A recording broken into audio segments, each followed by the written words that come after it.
It happened back in 2015 when I went hiking alone in the deserts of Arizona. The trail I found wasn't well known. No parking lot nearby, no clear signs, just a faint path hidden behind thick bushes. I liked it that way. I preferred quiet places where I could walk for hours without meeting anyone, where the silence made you forget about the world for a while. As I climbed higher, the trees became pale and brittle, their branches broken and scattered across the ground. The air was so dry that even my footsteps felt louder than usual. It was obvious this path hadn't been touched in years. Somewhere between the whispering wind and the crunching sand, I started to feel that strange calm you get when you're completely alone. Then I heard it, a soft whistle echoing from somewhere above the trail. It wasn't random. It had a rhythm, almost like someone whistling a short tune. I froze. It sounded too deliberate to be the wind, but I told myself it was just another hiker, and kept walking. 20 minutes later, the same whistle came again. Louder, closer. The melody was identical. Calm, haunting, and slow. That's when a small chill crawled up my spine. I wrapped my fingers around the pocket knife in my bag and continued anyway. Soon the path was blocked by a fallen tree covered in thorny branches, so I had to move around it. I stepped off the trail and found a narrow valley, probably an old, dried-up riverbed. In the middle of it, I noticed something strange.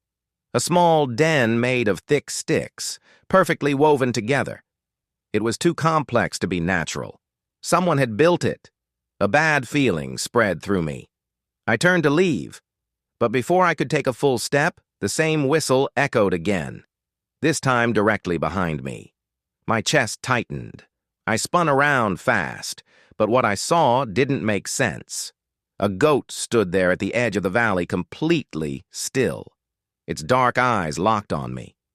It was larger than any goat I had ever seen, almost unnaturally tall. For a long moment, neither of us moved. Then its mouth opened slightly, and the same exact whistle came out of it. I ran. I didn't even think. I just ran until my lungs burned. I stumbled over roots, slid down rocks, and didn't stop until I reached the base of the trail. Just before I reached my car, I heard it one last time, faintly echoing through the wind.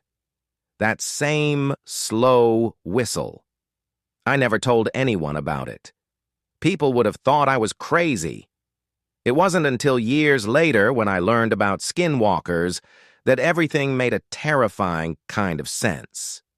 Years before that hike, when I was still a kid, my family used to camp every summer in Wisconsin with our friends. My dad and his best friend Billy had a yearly prank, something they called the snipe hunt. They told us snipes were small, vicious bird-like creatures that came out only at night. Of course, we believed them. One night, they gathered all of us kids and said they'd seen a snipe outside the RV. Excited and terrified, we grabbed flashlights and sticks and followed them into the woods. A few minutes later, Billy jumped out from behind a tree, covered in red paint, screaming that a snipe had attacked him. We all ran screaming in every direction. I was only 8 years old. I ran so far that I got lost and hid under a thick bush, trying to stop myself from crying. That's when I saw it. Something moved between the trees. Something that looked like a dog, but wasn't. Its legs were too long, its body thin and twisted, its head shaped all wrong. Patches of fur clung to its gray skin like mold. It walked slowly, making a faint moaning sound that didn't belong to any animal I knew. I couldn't move. The longer I looked, the more my body filled with this strange, heavy dread, as if I knew I was looking at something I wasn't supposed to see. Then, somewhere in the distance, my father called my name. The creature froze and turned its head toward me. Its eyes met mine. A second later, my dad burst through the trees, grabbed my arm, and pulled me up, scolding me for running off. When I looked back, the creature was gone. No sound, no tracks. Nothing. Years later, I tried to convince myself it had just been a coyote. But even now, whenever I walk alone in the woods, sometimes I feel that same presence watching me from somewhere unseen. Many years after that, I moved to Canada with my wife and kids. We lived in a quiet cabin deep in the forest, far from any roads or towns. Life was simple, peaceful.